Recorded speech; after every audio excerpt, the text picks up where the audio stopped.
Hello everybody. Gage says it's empty. Let's go see what's in the fridge today.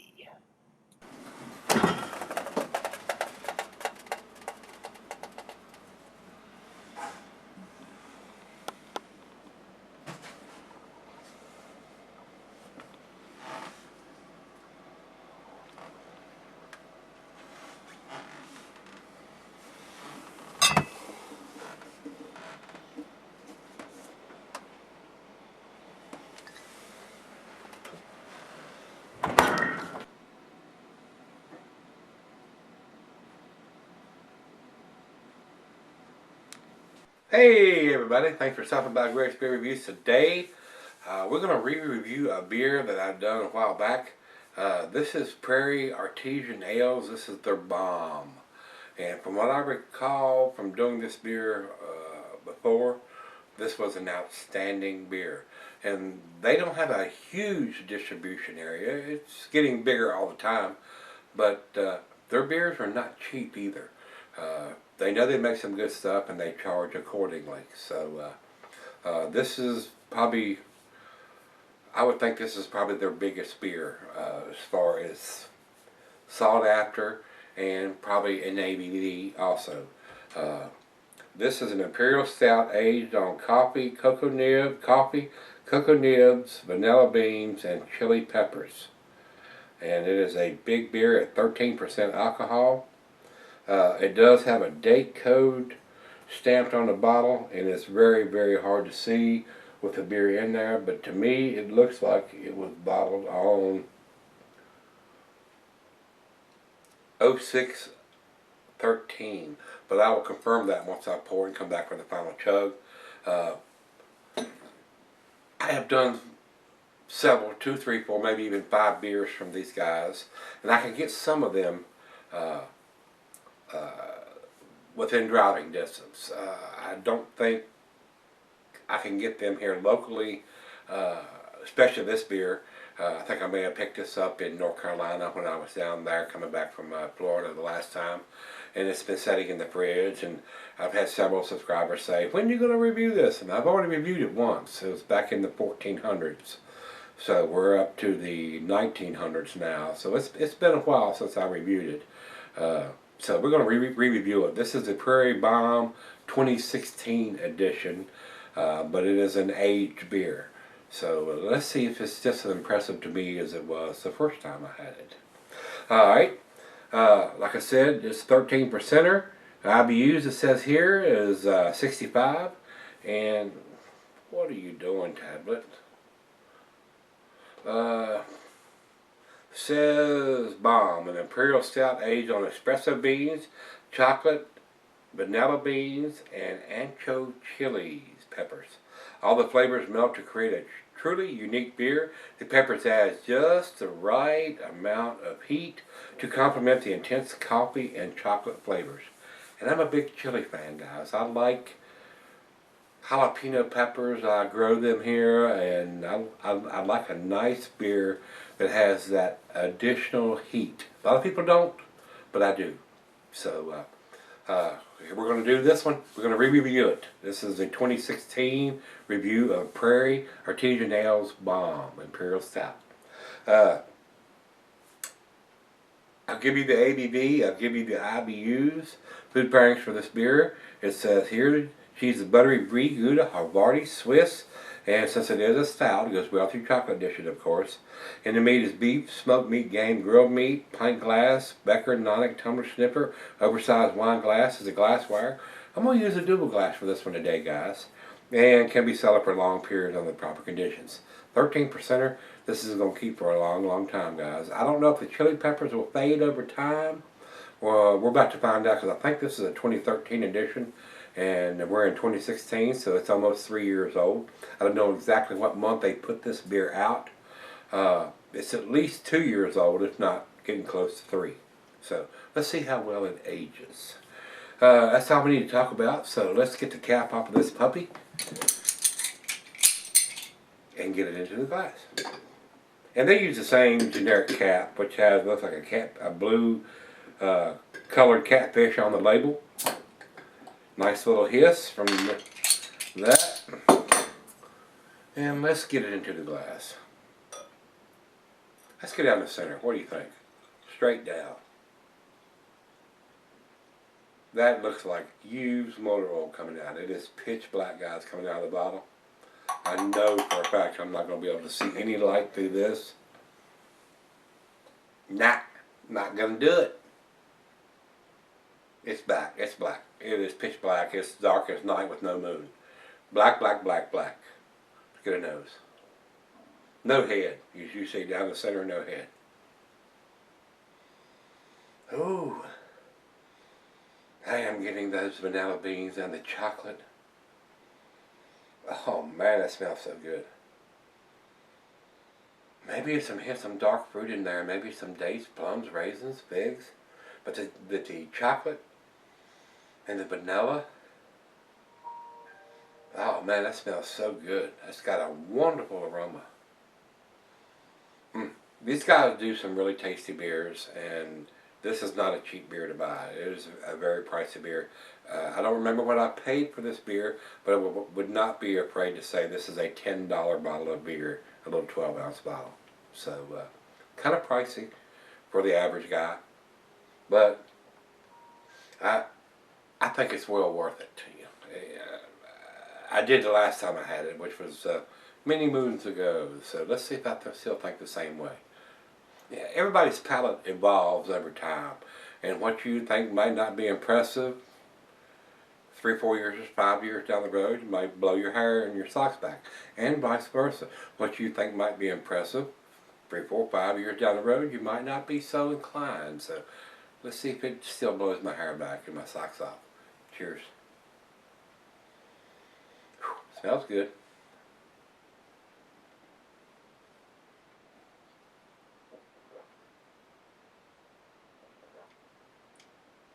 Wouldn't get any of the peppers on the nose, but I'm getting on the taste. A nice, subtle, very subtle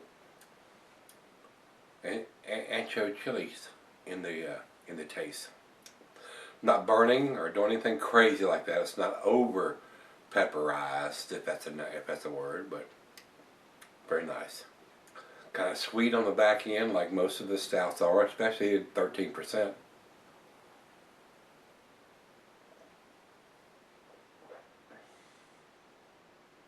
But the chocolate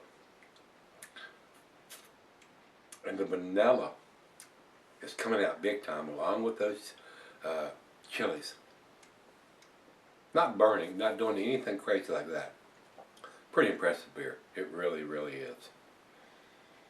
And like I said, I can't get this here locally, but if I do go back to North Carolina anytime soon, and they have this, I'll probably pick up another bottle or two. I really would. Even though it's a pricey beer, it's a nice change up. It's a very well made beer. Very nice.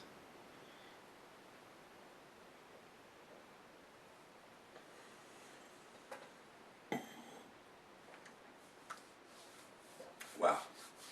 Exceptionally well made. I can't stress that enough. This is a very well made beer. The guys, the brewers at Prairie have figured out the recipe to this, and what they are doing comes together very well. Let me look real quick here. I've seen a date on it, and it's very hard to read. It is so faint.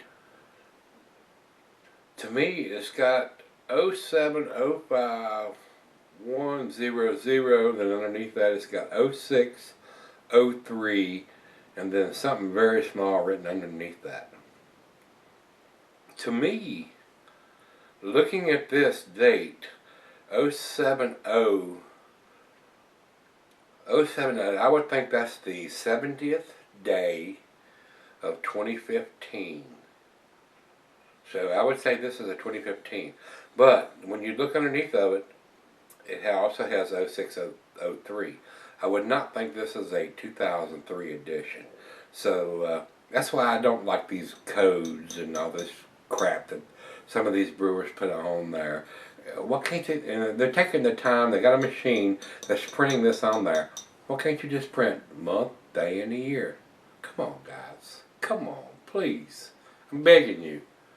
don't do these silly ass codes. It doesn't do anybody any good, especially the average consumer that doesn't have a clue what a Julian code is.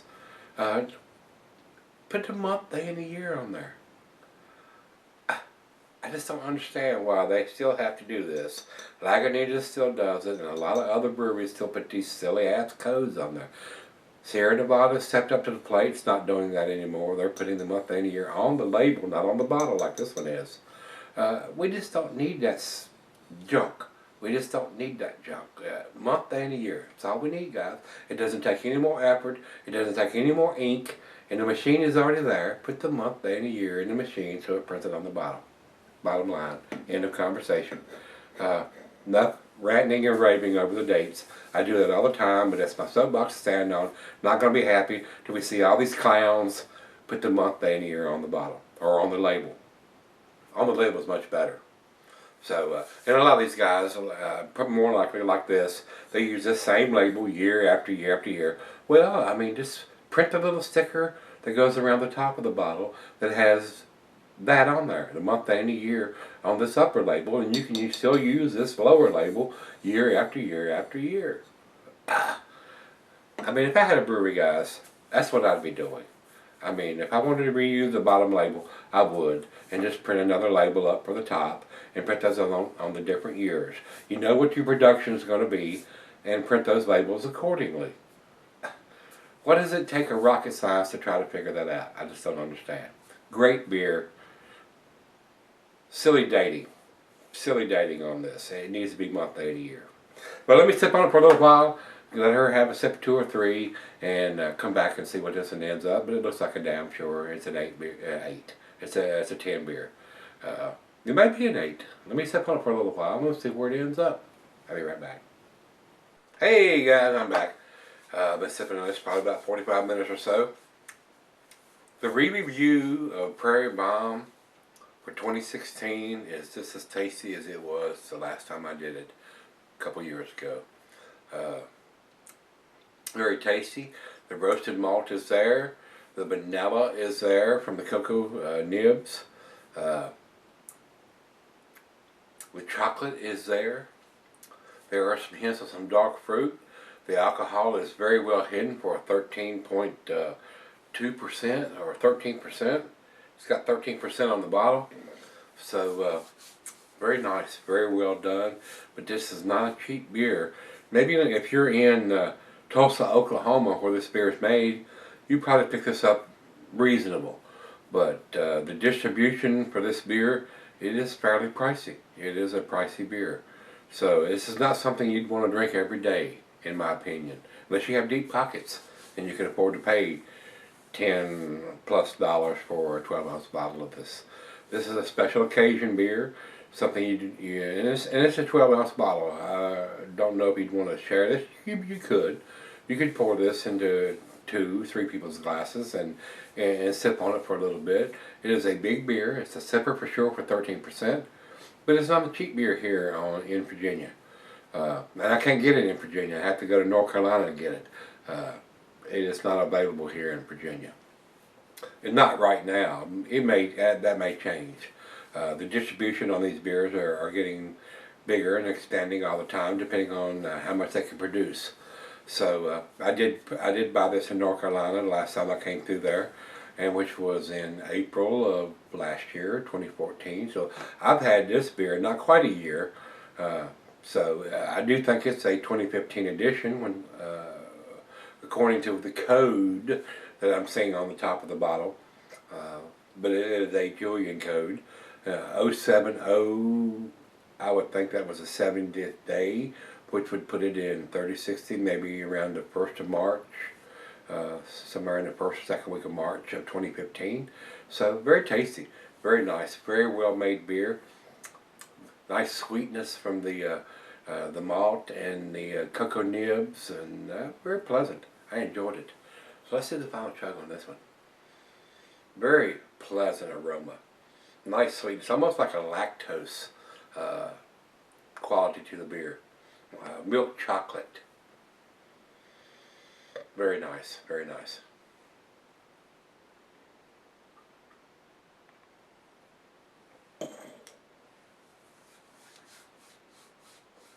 Wow, that's delicious, guys.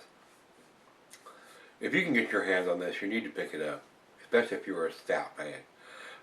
13%, it's a sipper. I'm going to emphasize it's a sipper. It's not something you want to chug. Definitely enough, and even in a 12-ounce bottle, to share. So, very nice, very pleasant beer. Very well made beer, but a pricey beer. It's a 10 for me, guys. It is very, very pleasant. I love the taste of this beer. Such a nice sweetness to this beer. The chili peppers are so subdued, just enough to let you know that they're there. But the sweetness and the vanilla and hints of coconut and some dark fruit is enough to make it worth the purchase. Like I said, not something you'd want to drink every day. A nice special occasion beer, but very pleasant, very well done, very well done. I just wish they would change that silly ass code on there to a month, day, and a year. That's the only plus I got about it. Over to Beer Advocate, they say 99 world class. That's as close as you can get to 100. Head over to Rate Beer. Rate Beer shows a 100 overall and 99 in the style. So big numbers from everybody there, and big numbers from me. It is a world class beer, an exceptional beer. Definitely worth picking up if you're a stout fan, an Imperial Stout fan that has the chili peppers in there. But they're so subdued, I don't really know if it's going to be, even if you're not a chili fan, you're going to pick up on that unless you're really, really concentrating on those chilies. It's very subdued, so very well made beer. Very nice, guys. If you've had this one from Prairie Artisan, this is their bomb Imperial Stout, brewed with ancho chili peppers. But don't you think? I love this beer. This is very, very tasty beer. Just not something that I don't have deep pockets, and it's a special occasion beer. It is a special occasion beer. If you can afford to make a $10 purchase for an everyday beer, by golly, do it. But I enjoyed it. It's very nice. So if you've had this one from them, let me know what you think, guys, and come on back tomorrow. Let's see what's in the fridge. We're going to dig something out. See you then.